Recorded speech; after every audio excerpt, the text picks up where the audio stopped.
Okay guys, so as we move on with the second part of the lesson, I have a setup here. But this setup, it's not really important and you guys shouldn't worry about how I made it, and it's really simple. And what I want to do with it, I want to illustrate the concept of how computers and artificial intelligence can take over labor. So imagine that you have a job and your job is to stand at a traffic light and turn the green lights of the robot on and off, on and off. So for that illustration, or for that scenario, what you have here, this will be your electricity from Eskom, and this will be your power lines. Okay, so now we move, and this is the button that you use. I'm gonna put it there. This is the button that you keep on pressing every single time that you want the green lights to come on and off. Remember, that's your job. And let's connect our green lights over there. Okay, our green light is connected, and you have your button here, and as you push the button, your green light should go on and off. Okay, as we complete the connection, what we're going to do is we're going to put this resistor there.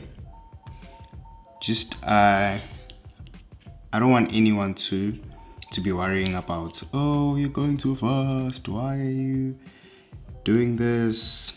Like, I just want to illustrate a concept here and drive the point home. Okay, and then we connect our power line to our button, or to our system rather. So there we have it, and then we complete the circuit and we put it over there.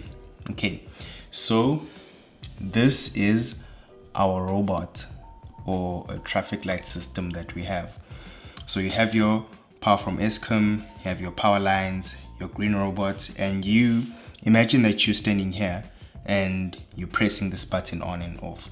So when you want the cars to go, you press it on, and then when the red light must come on, you let go, I guess.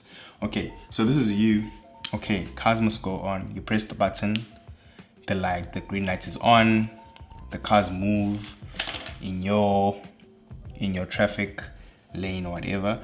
You let it go, the cars do not move. On, off, on, off, on, off. So that's your job.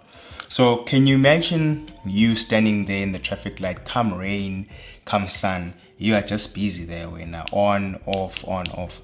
And then imagine there's like 4 of you or 3 of you, or depending on the number of intersections that are there in the town, and all of you guys are busy going on, off. And would you really trust a person going on and off? Maybe he's pressing this one on and the other guy on the intersection is pressing it on again, and then the cars may crash. So I think you guys can agree with me that this system is very inefficient, and it's not safe. You can't have people turning traffic lights on and off, because you don't really know if the other person is telling the cars to go on his side of traffic, and then you also doing the same thing. Can you imagine the accidents that are going to be there? Like, it's really not funny. Like, cars are just going to collide day after day. So the system is not efficient, so you can't really have labor performing this task. So how about we automate this task?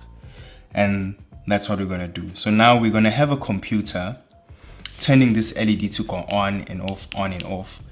And it can even maybe do it for 5 seconds. It does, like, if you were doing this, you'd have to count exactly 5 seconds and then turn it off.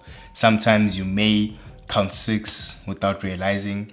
Another person can do the same thing, and maybe he's counting a little bit faster than you, and then it's not standardized. So the roads would fail if this was a procedure, But if a computer is doing this, you can be sure that the computer can turn the LED on for 5 seconds and off at exactly 5 seconds. If you tell it to blink faster, as you can see, my speeds are not consistent, but a computer can do it in consistent speeds and each and every time. As you see, while I'm doing it, sometimes I struggle, I miss the beat, and yeah. So we are gonna go and automate the system, and to do that, we're gonna need programming and code.